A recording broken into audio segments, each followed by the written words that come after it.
Au grand mot, au grand remède, bienvenue à ce numéro de Club Plus. C'est ce cadre dont nous allons vous permettre d'être bien informés. Aussi, nous allons parler, analyser de beaucoup de sujets d'actualité. Vous savez très bien que ces derniers temps, l'actualité est dominée par le processus électoral, mais également la situation sécuritaire dans la partie est du pays. Et pour en parler, nous recevons ce soir, un invité de marque, il s'agit bien de monsieur Jacky Ndala. Il est cadre de l'Ensemble pour la République. Bienvenue à vous. Merci. Alors, un honneur en tout cas de vous recevoir dans Club Plus. Vous êtes déjà un habitué de l'émission. D'abord, d'entrée des jeux, avant de parler de la thématique, comment évaluez-vous le processus électoral? Non, le processus électoral est ambigu, il faut le dire. Donc, si on ne sait pas les dire, parce qu'on n'est pas patriote, il y a des choses dès le début qui ne marchent pas. C'est un processus électoral qui bégaye. Je suis personnellement le président Denis Kadima sur un média étranger qui, ses réponses, vous sentez, quand vous regardez même dans son franc parler, il a perdu tout simplement le sang-froid. Et malheureusement, c'est une réalité que nous vivons tous les jours, même si les uns et les autres ne veulent pas les reconnaître. Donc le processus électoral est en difficulté, non seulement parce qu'il y en a qui ne participent pas, parce qu'il n'y a pas assez de moyens, parce qu'il n'y a pas assez de volonté d'organiser les choses telles qu'il le fallait. Alors, il y a de doutes dans ce processus électoral. Certains même ont refusé, comme le FCC ne voulait pas participer parce qu'ils ne font pas confiance au bureau de Kadima et aussi au processus électoral. Mais vous, quand même, vous avez participé dès le début, l'enrôlement, jusqu'à aujourd'hui. Vous avez payé des cautions pour les députés nationaux, provinciaux, voire même pour votre candidat à la présidentielle. Malgré les doutes, vous avancez quand même. N'est-ce pas que vous êtes en train d'avancer pour favoriser aussi cette tricherie?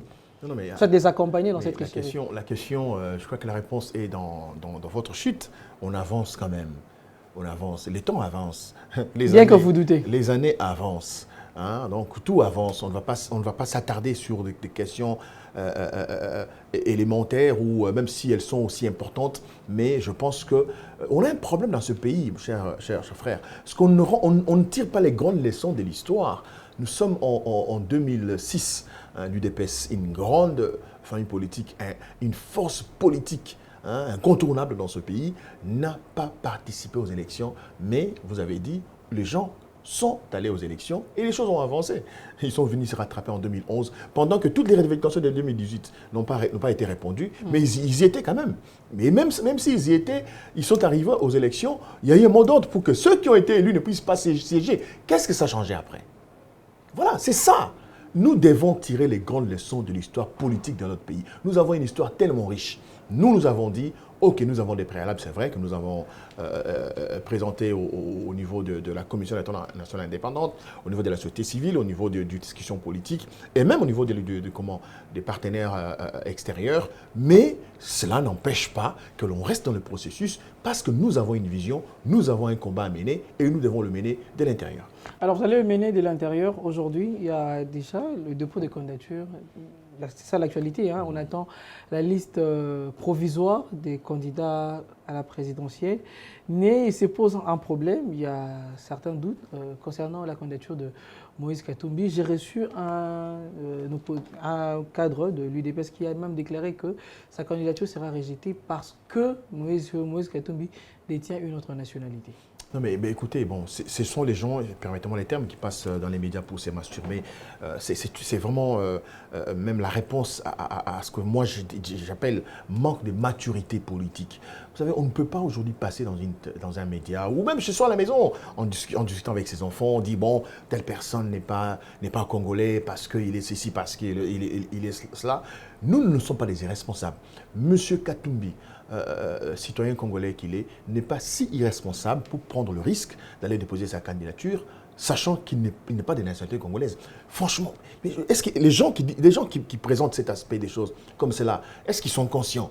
Est-ce qu'ils savent quel impact ces paroles-là pouvaient le revenir dans l'avenir? C'est la grande question. Le pays avance, le monde avance, la politique est une dynamique. Donc on est aujourd'hui, d'ailleurs le président Moïse l'a dit une fois, on n'est pas ennemi, on est adversaire politique. On peut ne pas être d'accord aujourd'hui, mais demain on peut se mettre autour d'une table, discuter, se regarder droit dans les yeux. Qui pensait qu'un jour Tshisekedi pouvait faire une reprise civilisée avec Tshisekedi? et avec Kabila. Avec Kabila, Qui pouvait penser qu'aujourd'hui, on pouvait retrouver l'UDPS et le PPRD, Union Sacrée, PPRD, FCC, partenaire politique au niveau de l'Assemblée nationale. Mais cette histoire de nationalité italienne, est-ce que cette histoire, c'est une sale blague inventée par la Kabylie pour évidemment salir. Ok, d'accord. Prenons cette histoire de nationalité, mettons à côté. Regardez Katumbi face à Tshisekedi. Prenons cet aspect de nationalité, mettons à côté. Regardez Tshisekedi face à Katumbi. Mais il représente aucun... Il n'y a pas de poids politique. Il n'y a pas d'argument. En fait, des gens viennent pour s'accrocher à une histoire qu'ils ont inventée eux-mêmes et s'accrocher, voulant faire croire à ceux qui le suivent naïvement que c'était la vérité. En parlant de qu'on nous présente, je me rappelle bien en 2016-17, la Kabylie, évidemment, Kabila qui a triché évidemment les élections 2018 avec Tshisekedi, a balancé sur les réseaux sociaux une carte d'identité, soi-disant une carte de Moïse Katumbi, qu'il était italien. Mais vous avez vu qu'il y en a aussi qui ont présenté sa véritable carte pour vous montrer que c'était un montage.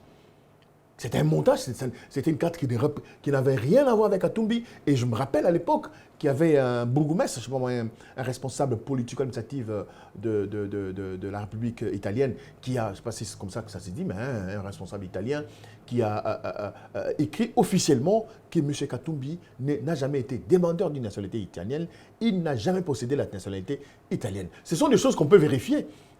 Écoutez, dans ces téléphones-là, il y a tout. S'il y a des gens qui ont encore des doutes sur la nationalité de Katumbi, ils n'ont qu'à aller sur Internet. Katumbi est congolais et je crois que ce débat devient ridicule. Et pour ceux qui s'y accrochent, c'est seulement qu'ils n'ont pas d'argument politique à pouvoir contredire le projet de société, aussi, le cursus, n'est-ce pas, et le leadership de M. Katumbi. Heureusement, la loi de père et des mères qui vous mettait très mal à l'aise n'a pas été adoptée à l'Assemblée nationale. Une loi que, selon vous, a été visée, mais pourtant, Naël Tchani avait bien expliqué cette loi. C'est grave. Vraiment, on est confrères, vous êtes journaliste, je suis journaliste. Je vous dis tout de suite, prochainement, ne posez plus cette question de cette façon-là. Il n'a jamais existé dans ce pays une loi dite loi des pères et des mères. C'était une idée d'une personne, évidemment d'un citoyen d'origine, certainement, parce qu'on apprend quand même la personne est de nationalité américaine. Il a fait toute sa vie. Il a nié, hein, il a dit qu'il est fait toute sa vie aux États-Unis d'Amérique. Son épouse est passée dans les médias pour dire qu'ils avaient un enfant et qu'ils ont amené cet enfant au niveau de l'ambassade des États-Unis pour que l'enfant puisse avoir la nationalité américaine. Ce sont des choses vraies que nous avons vues dans les médias. Si vous n'avez pas vu, je vous donne l'information. Donc, ça n'a été qu'une simple idée d'une personne mal intentionnée qui voulait donner, n'est-ce pas, priver, n'est-ce pas, aux Congolais nés d'un père ou d'un parent étranger, ce privilège, n'est-ce pas, d'être patriote. On en parle parce que c'est Katumbi. Mais j'ai toujours dit, mon frère, Katumbi, c'est un citoyen. Katumbi est pèlerin comme vous et moi. Katumbi, voilà, il est je crois, aujourd'hui, il est en train de partir vers 60 ans. Mais il n'a plus 30 ans, il n'a plus 50 ans à vivre. Ce monsieur partira. Vous votez cette loi aujourd'hui. Oui, parce que vous voyez l'individu Katumbi, qui n'est que passager. Et après, vous avez votre épouse, vous avez votre fils, qui va étudier comme tous les jours, que les gens le font là, aux États-Unis, en France, en Belgique, c'est vraiment au Nigeria, en Angleterre, qui retrouve là-bas son âme sœur, une belle femme, remplie de qualités, pour l'épouser. Après, il s'arrête, il se dit, mais attendez, chez moi, au pays, il y a une loi qui dit que mon fils ne peut pas briguer. Mais est-ce que vous voyez à quel moment on nous divise, à quel moment on veut nous faire voir que dans ce pays, on peut avoir deux catégories de citoyens congolais. Et il y a des responsables comme cela qui en parlent en blaguant, qui disent, bon, évidemment dans les médias, bon, écoutez, bon, c'est bon, dites-nous des pères et des mères, avec autant de légèreté. Mon fils, dès l'instant où mon fils en mon sang, il est congolais d'origine. Dès l'instant où votre fille, votre fils, et à un enfant né d'une personne étrangère, parce que c'est votre fils qui a un lien avec vous, un lien de sang, le sang est sacré, il reste congolais d'origine. C'est ce que dit la loi et la constitution actuelle de notre pays. Dans ce pays, on n'a jamais connu, il ne faut même pas qu'on en parle, une loi dite de père et de mère. Alors, on va revenir sur le processus électoral. Il y a déjà traitement de dossiers de 24 candidats. D'abord, en parlant de la structure de 24 candidats, il y a 23 qui feront face à Félix Antoine Tshisekedi. Si on peut profiter pour parler de la candidature commune, est-ce que c'est possible aujourd'hui que Katumbi se réunisse avec Matata Ponyo, Délice Sanga pour avoir une candidature commune?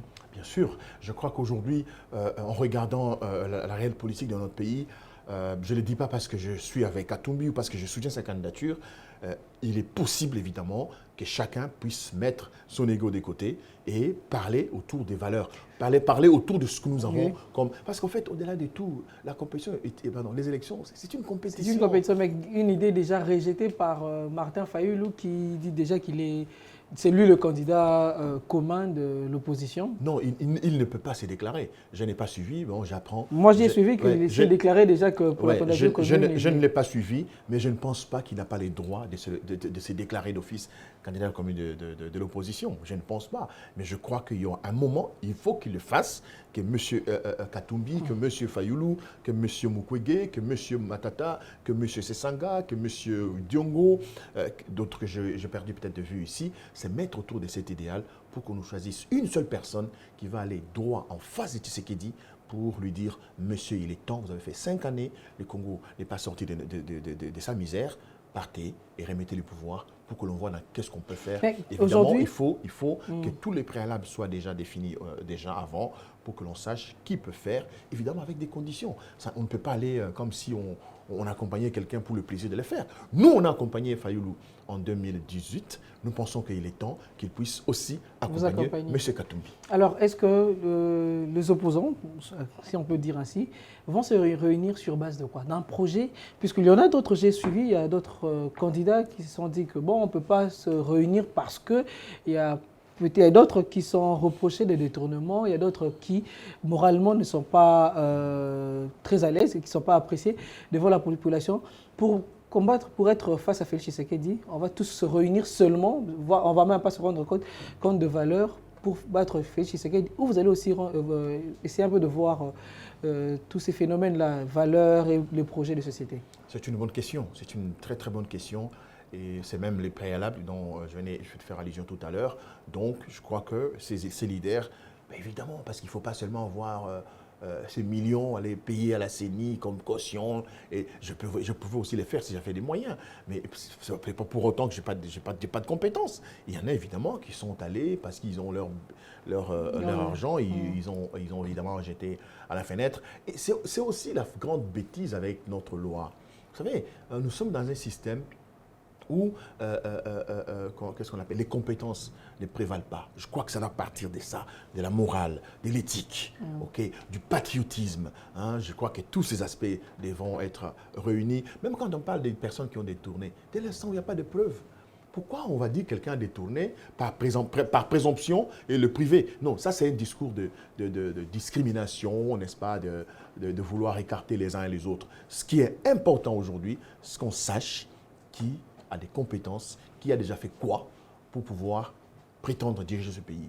Donc moi, j'ai dit toujours, en prenant l'exemple de celui qui dirige le pays aujourd'hui, M. Tshisekedi, qu'est-ce qu'il a fait avant pour qu'il soit là où il est aujourd'hui? Parce que vous et moi savons que la seule condition, le seul critère qui a fait que Tshisekedi puisse être choisi par son parti politique lors d'un congrès organisé à l'époque par le président Jean-Marc Abound en prison aujourd'hui, c'était tout simplement parce qu'il était descendant biologique de M.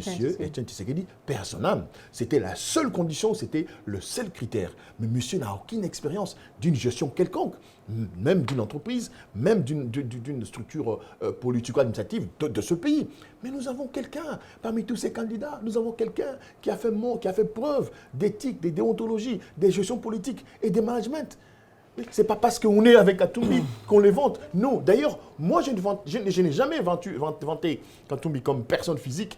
J'ai toujours vanté les qualités, n'est-ce pas, managériales de Katumbi, parce que moi, convaincu que, au fait, M. Katumbi, aujourd'hui, face à la République démocratique du Congo, notre pays, qui est considérée comme une entreprise en faillite, comme une banque en termes bancaires, une banque en banqueroute, le Congo n'a pas besoin aujourd'hui d'un politique. Le Congo a besoin d'un politique, d'un vrai manager. Et Katumbi en a fait preuve comme étant gestionnaire dans ce business privé, comme étant celui qui a aujourd'hui redonné une belle image à notre football par Mazembe, comme celui qui a géré, c'est important, je vais chuter par là, comme celui qui a géré brillamment une grande Une grande province province. comme le Grand Katanga à l'époque. Mais il a géré une grande province, comme le Grand Katanga, mais certains le disent, hein, qu'il n'a pas assez d'expérience dans la politique. Bien sûr qu'il a de prouesses du côté football, le sport, là en tout cas on le félicite, mais du côté politique, parce que c'est la question qu'on se pose, mais pourquoi Kabila avait peur de Katumbi? Aujourd'hui, selon vous, il semble que Félix Tshisekedi aussi a peur de Katumbi, mais en expérience, Moïse Katumbi, à part la gestion de la province du Katanga, il n'a jamais géré encore dans ce pays. Pourquoi aujourd'hui faites-vous confiance à Moïse Katumbi? Non mais quand on vous entend parler, on sent un mélange de confusion bon, écoutez, vous dites qu'il n'est pas politique, mais qu'il a géré... Et qu'il n'a pas brillé au fait du côté politique, bien qu'il a géré le Katanga, mais il n'a pas assez, vous savez, dans la politique, hein, il n'a pas assez d'expérience comme les autres. Quelqu'un, comme qui? Quelqu'un, la seule d'ailleurs, qui a géré brillamment une province. Parce que n'oubliez pas que celui qui gère une province aujourd'hui représente les chefs de l'État. On gère une province comme on gère un pays. Il faut partir de là. On est d'abord, quand on est gouverneur, c'est comme un président de la République. Parce qu'on a un gouvernement et on a une assemblée provinciale qui est comme un parlement. Okay. Donc, cette expérience-là, de plus de 6 ans, vous pensez que ces gars n'est pas politique? Parmi tous ces gens-là, qui a fait ça? Tous ces candidats qui sont aujourd'hui, allons-y, un par un, vous pouvez les citer parce que vous les connaissez. Aucun n'a ces compétences. Katumbi a géré une province, s'il vous plaît. Mais c'est triste ceux qui comparent la gestion aujourd'hui des sous-provinces comme le Lualaba, Tanganyika et les autres provinces qui sont démembrées, qui sont nées d'un moment du Grand Katanga, avec celui qui a géré les costauds Katanga. Il n'y a personne aujourd'hui qui a l'expérience des gestions de la République comme M. Katumbi. Et il a géré cette province brillamment. Les images existent. Nous y reviendrons parce que nous avons, nous, à notre niveau, évidemment, nous allons montrer les hôpitaux que Katumbi a construits, les écoles. Je voudrais aussi présenter un projet. Voilà, donc il a un grand projet pour ce pays. N'oubliez pas que Katumbi était déjà candidat en 2018. En 2016, pas même pas en 2010, en 2016. Et nous avons organisé notre congrès à Johannesburg, Katumbi en exil, parce que Kabila ne voulait pas le voir au pays, sachant que Katumbi était compétent. C'est ça, en fait, la méchanceté. Quand vous savez, vous êtes conscient que si ce monsieur prend le pays décolle. Mais vous ne voulez pas qu'il soit dans le système pour qu'il gère ce pays-là. On n'aime pas les Congolais. C'est méchant. C'est de la haine. C'est incroyable. Et c'est ce que nous vivons aujourd'hui avec Tshisekedi, qui est en train de chercher à tout prix à pouvoir écarter Katumbi. Il n'y a que ceux qui sont aux côtés de Tshisekedi qui pensent qu'on peut facilement écarter Katumbi. Je peux le rassurer que ça ne passera pas. Monsieur incarne aujourd'hui les attentes d'une grande partie de la population congolaise parce qu'ils savent que ce sera pour la première fois depuis 1960 qu'on aura un chef de l'État qui prendra le pouvoir avec des gens en banque pour son propre compte, des millions de dollars. Il n'arrive pas pauvre. Alors, il n'arrive pas pauvre. C'est un atout. Un atout, bien sûr, mais M. Jakindel, on doit se le dire, hein, Katumbi sera face aussi à un candidat qui a beaucoup fait. Hein. Félix Tshisekedi a un bilan aujourd'hui qu'il doit présenter à la population congolaise. Il a la gratuité, couverture de la santé universelle, il y a beaucoup de choses d'infrastructure. Aujourd'hui, pensez-vous que, parce que aussi, c'est sur base de ça, puisque au début, vous étiez opposant, mais à un moment, Katumbi a rejoint le camp de Félix Tshisekedi et à un moment qu'il s'est retiré, mais Félix Tshisekedi aussi a un bilan à présenter que la population aussi attend. Vous le dites, quand vous entendez parler, vous parlez de la gratuité de l'enseignement qui est un échec. Parce qu'au départ, on n'a pas tenu compte des préalables. On ne peut pas parler de la gratuité de l'enseignement sans mettre un accent sur la qualité de l'enseignement. C'est ça le problème. On ne peut pas parler de la gratuité de l'enseignement si on ne prend pas en compte, n'est-ce pas, les conditions de vie de l'enseignant. C'est l'acteur. Vous pouvez savoir aujourd'hui que les enseignants menacent d'aller en grève, les écoles n'existent pas. Je peux vous poser la question aujourd'hui, citez-moi, évidemment, on a aujourd'hui des millions d'enfants qui ont repris l'école grâce à cette gratuité de l'enseignement. D'ailleurs, il faut même limiter l'enseignement primaire, hein, il faut le dire. Vous pouvez me citer ici à Kinshasa, dans quelle commune Tshisekedi a construit une seule école? J'ai dit construit, pas réhabilité, une seule. On est à Kinshasa, vous allez me dire. Voilà, la gratuité de l'enseignement devrait commencer par la construction de nouvelles infrastructures scolaires. C'est important. Dans les provinces, bien sûr, avec le projet 145. Non, mais attendez. je parle ici de voir des écoles pousser. Ici à Kinshasa. Il n'y en a pas. Je reviens. Vous me parlez de la gratuité de la maternité.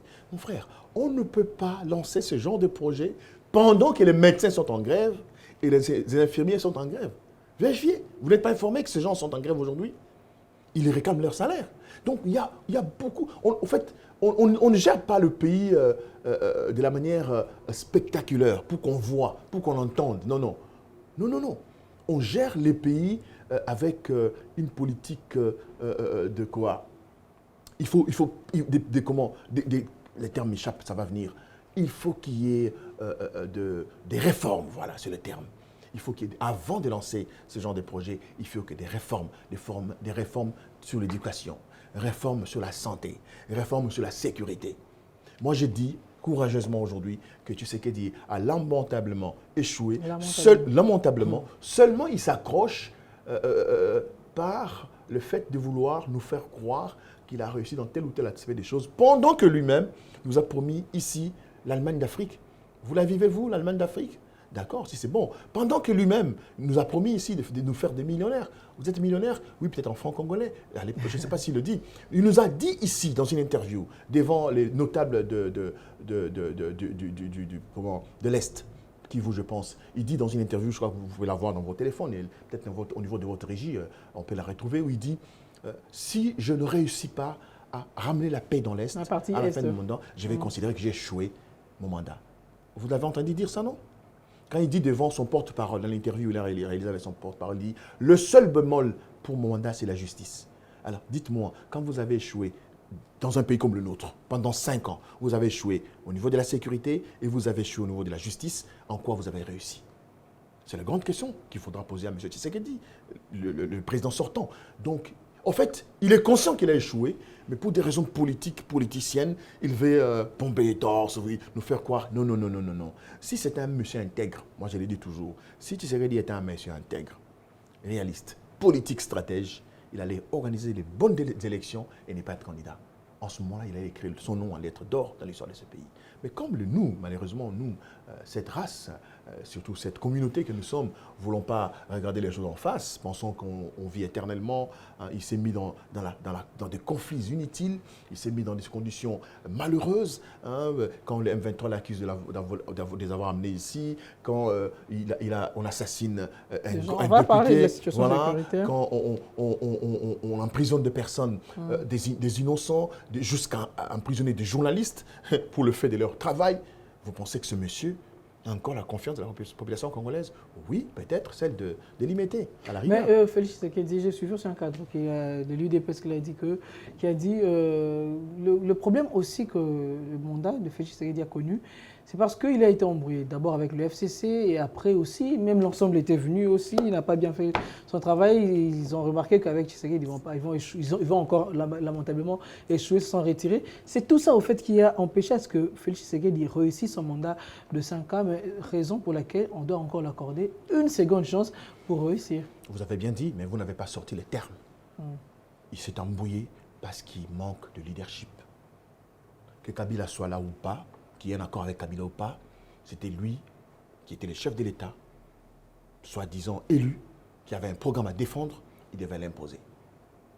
C'est ce qui devait se ressortir. Les autres arrivent. Tshisekedi invite Bemba et, je ne sais pas moi, Katumbi pour l'Union sacrée. Ils arrivent. Oui. Si c'est ça l'embrouille, évidemment, il faut le dire clairement. Il n'a pas de leadership. C'est votre émission. Vous concevez une émission sur un plateau, on peut avoir 2-3 journalistes avec un invité. Si c'est vous, si c'est votre conception, c'est vous qui devez dire, mon émission, c'est les articulations, le cahier des charges, vous devez le respecter. Quand vous devez remettre la parole à quelqu'un, cette personne doit s'arrêter dès que vous dites, vous avez la police du débat. C'est ça ce qu'on appelle leadership. Quand quelqu'un s'est plaint pour dire, bon, j'étais avec Kabila, ça m'a embrouillé, et puis tu sais, l'autre est venu avec l'Union sacrée, ça m'a embrouillé, c'est un aveu d'échec au niveau de la prise des responsabilités en tant que leader. C'est ça. Ils le disent tous les jours, on le suit dans les médias, mais ils savent pas que nous, on comprend qu'évidemment, c'est ce que nous dénonçons tous les jours, que M. Tshisekedi Tshilombo Félix, Antoine, n'a pas de leadership responsable à pouvoir diriger ce pays. Donc, le Congo mérite mieux. Il est temps qu'il emballe ses clics-clacs et qu'il laisse la place à quelqu'un d'autre qui a un leadership responsable à pouvoir gérer ce pays. 5 années, oui, c'est peu, mais c'est quand même assez. pour que les gens voient quand même un début de développement. C'est énorme. C'est énorme. Vous prenez le Congo dans son entièreté, hein, à l'époque de prise des pouvoirs, remise et repose avec Kabila, on vous donne tout le pays. Mais vous voulez quitter au pouvoir, le pays est en morceaux. Je l'ai suivi balancer des balivernes ou encore de colibés à l'endroit de M. Katumbi pour dire que Katumbi a détruit le SNCC. C'est quoi? C'est la NCC, bon. SNCC, le chemin de fer. Oui. Voilà, c'est le chemin, voilà. Le SNCC, pardon. Et il s'est attaqué à Mukwege. Il s'est attaqué à tous les candidats. Non mais attendez, vous êtes président de la République. C'est votre gouvernement qui est censé organiser des élections. Nous ne sommes pas encore arrivés au moment des campagnes. Vous commencez à vous attaquer aux candidats. Ça, c'est pas ça. C'est ça. On ne gère pas un pays avec autant de légèreté. Et comment pouvez-vous dire, vous en tant que chef de l'État, chef du gouvernement, parce que c'est votre programme qui est exécuté en termes d'exécutif, vous ne savez pas que le SNCC était une entreprise publique de l'État et qu'un gouverneur n'a aucun mot à dire. Katumbi, gouverneur, ne pouvait rien dire. Et même au-delà de cela, Katumbi arrive, gouverneur, il trouve les agents déjà de cette SNCC avec un arrière de salaire de 300 mois. 300 mois impayés. Katumbi, gouverneur qu'il était, il s'est bat et ces gens sont payés, 200 mois sont régularisés. Et ce monsieur-là, Katumbi, les images existent, achète plus de 5 wagons pour le SNCC que vous dites qu'il a détruit. Les images existent. Il invite le gouvernement central, à l'époque Premier ministre Matata Ponyo, qui vient pour lancer ces wagons des SNCC. Et vous réveillez le matin, c'est par quelle mouche vous a piqué. Vous dites, bon, les gars, il a détruit la SNCC. Mais ça ne va pas. Vous avez trouvé Congo Airways avec des 4 aéronefs. Où en sommes-nous aujourd'hui? Il n'y a plus d'avion aujourd'hui. Ben oui, il a tué Congo Airways. Lui, au moins, on sait qu'il a tué Congo Airways. Il est arrivé au pouvoir, nous, on avait les passeports. Moi, je n'ai pas de passeport. Quand vous allez là-bas, on vous dit qu'il n'y a pas de passeport. Un pays comme le nôtre, le Congo, c'est quoi les passeports? C'est du papier à imprimer. Est-ce qu'on peut avoir une rupture de stock pour les passeports dans ce pays? Non, mon frère. Tshisekedi est allé, il est descendu trop bas, qu'il est grand temps qu'il prenne conscience. En tout cas, c'est un conseil, parce que moi, quand je passe dans les médias, je passe pas seulement pour le critiquer. D'abord, je l'aime beaucoup, en tant que grand frère, en tant qu'aîné. Ah oui, première, hein. Je ne savais pas que vous l'aimiez beaucoup. Non, je l'aime tellement, que des fois, quand je passe dans les médias, je lui prodigue quelques conseils.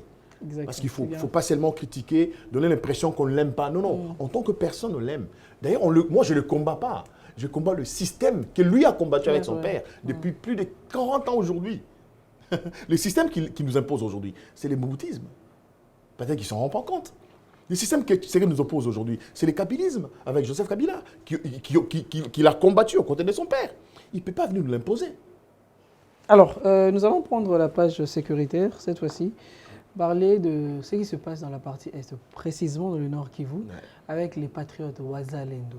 Wazalendo aujourd'hui font la loi. Aujourd'hui, les Wazalendo sont en train de mettre en mal les M23, les repousser même, bien qu'ils sont parfois empêchés par la force régionale. Mais aujourd'hui, on se pose la question, est-ce qu'on doit soutenir les Wazalendo ou on doit rester dans la légalité, hein, puisque ils les font parce qu'eux, ils veulent défendre la nation, mais le FARDC respecte le cessez-le-feu signé, prise par la décision qui a été prise par les AC. Aujourd'hui, quelle est votre position? Non, mais ça montre évidemment que l'État congolais n'existe plus. C'est ça, c'est la réponse, clairement, que l'État, le pouvoir public, n'existe pas dans ce pays. Quand le gouvernement ne sait pas déloger un groupe qu'il qualifie lui-même de terroriste, qui occupe une grande partie de l'Est de notre pays pendant plusieurs mois, aujourd'hui plusieurs années, après qu'on ait instauré l'état de siège, l'armée loyaliste n'arrive pas à déloger ces gens. Et pendant ce temps, nous avons suivi, vous et nous évidemment, le chef des Nations Unies, qui a aujourd'hui son armée ici. S'il vous plaît, l'armée des Nations Unies. Le chef qui a reconnu qu'évidemment, le M23 avait des armes plus sophistiquées. Alors, dites-moi, par quelle magie, par quel miracle, un groupe d'autodéfense des nationalistes congolais peut déloger ces gens qui ont des armes plus sophistiquées que nos FARDC et que l'armée des Nations Unies? Certains se posent même la question, qui est derrière les Ouazalendo? Non, ce n'est pas ça la question. La question, c'est de savoir à quel moment ces gens ont les armes, plus que l'armée nationale congolaise, loyaliste. Aussi. Et surtout, ce qui est grave, comment ils ont des armes plus que l'armée des Nations Unies? C'est la grande question.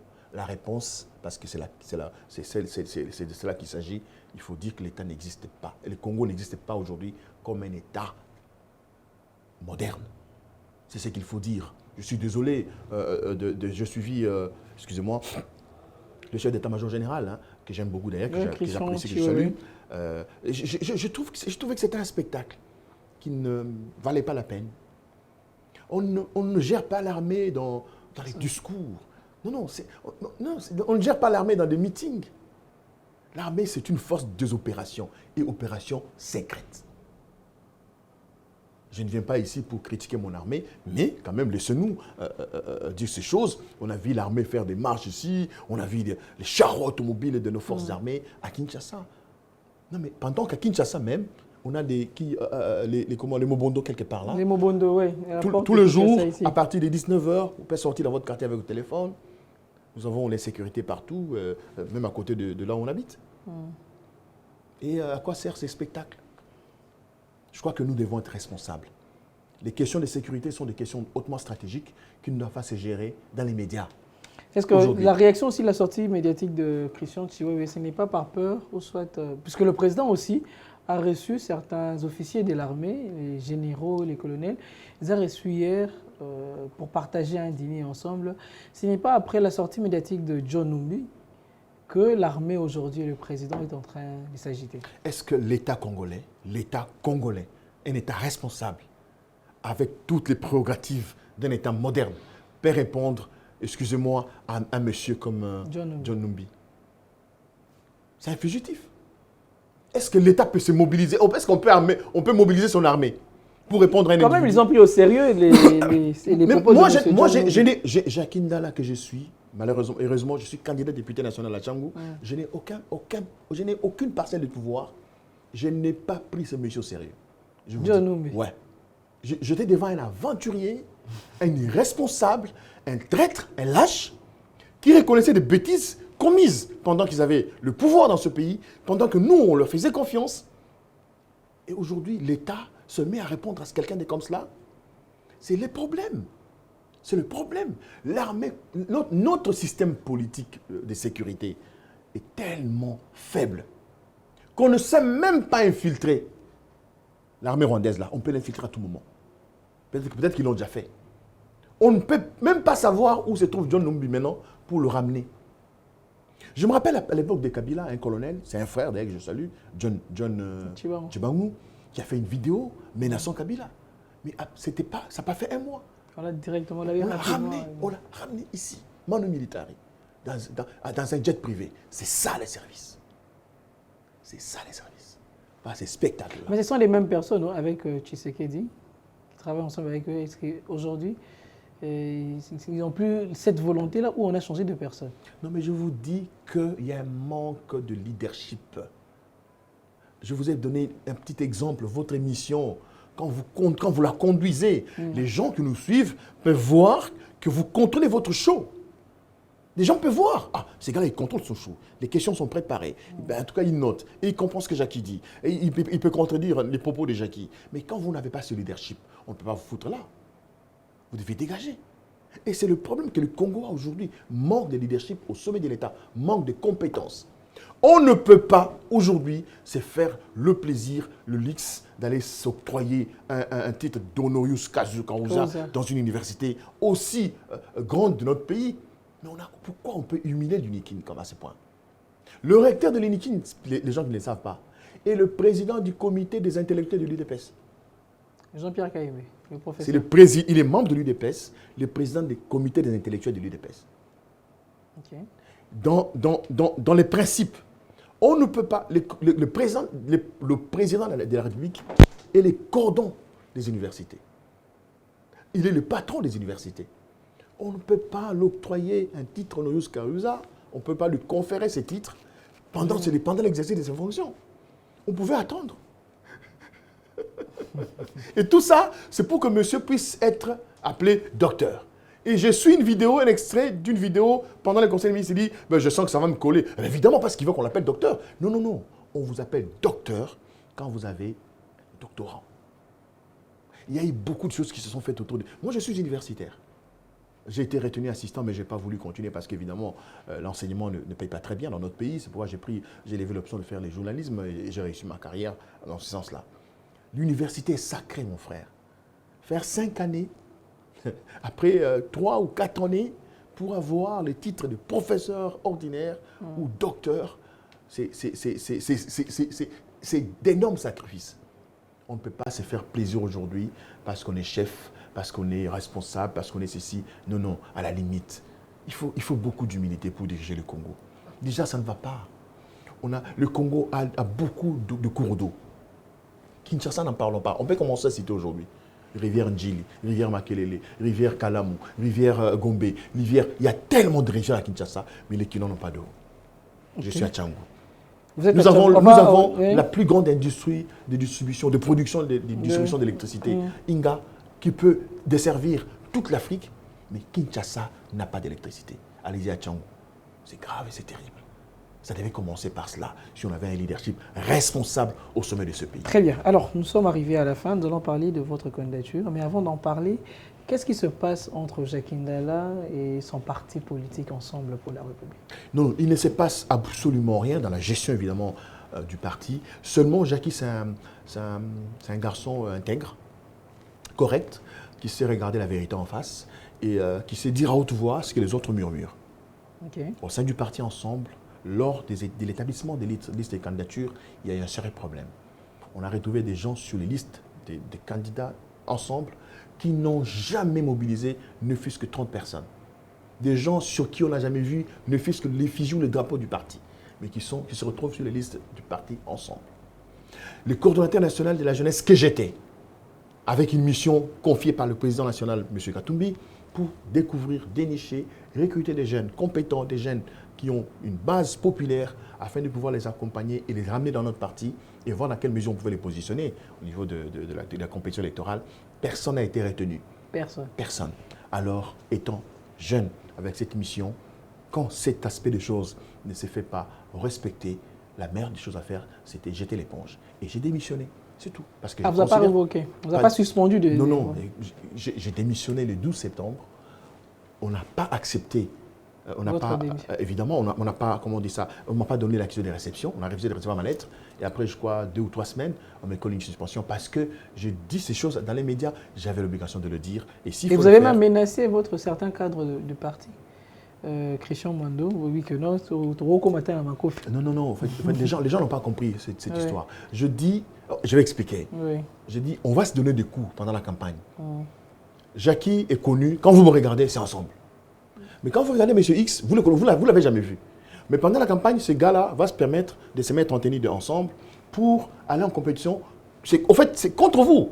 Même si on est sur la ministre, mais chacun doit se battre pour avoir des voix. Oui. Mais vous, d'accord. Mais comment est-ce que Patrick, ce monsieur-là qui bat campagne, je ne l'ai jamais vu d'Ensemble? Qu'est-ce qui se passe? Et à ce moment-là, les gens peuvent se donner des coups. Sans savoir, mais d'où il sort, ces gars-là?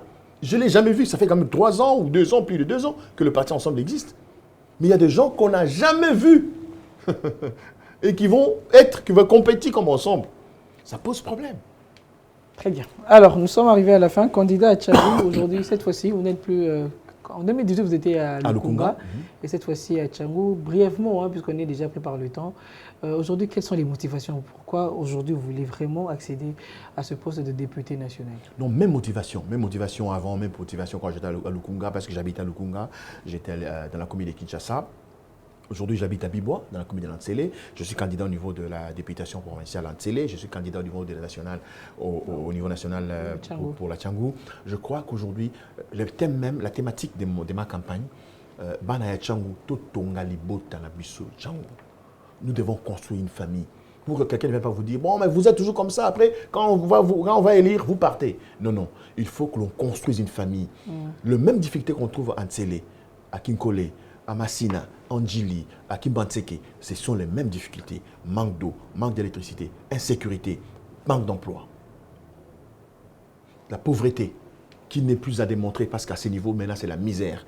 Il est possible, évidemment, qu'on ait des responsables, des jeunes gens, des adultes qui peuvent aller au niveau de l'Assemblée nationale pour parler de ces choses.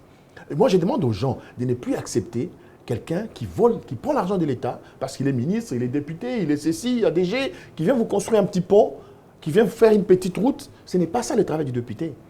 Les députés amènent vos desiderata au niveau de l'exécutif parce que c'est l'autorité budgétaire et impose, instruit même.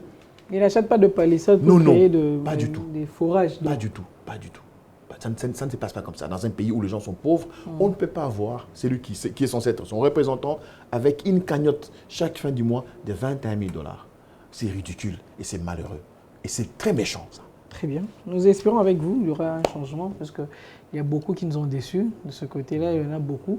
Mais on espère en tout cas avec vous. Merci en tout cas, M. Jacques. Je vais terminer. Ce sera aussi votre mot de la fin. Merci beaucoup. En fait, vous êtes déçus parce que tous ces gens qui se retrouvent au niveau de l'Assemblée nationale, ce ne sont pas les gens réellement élus.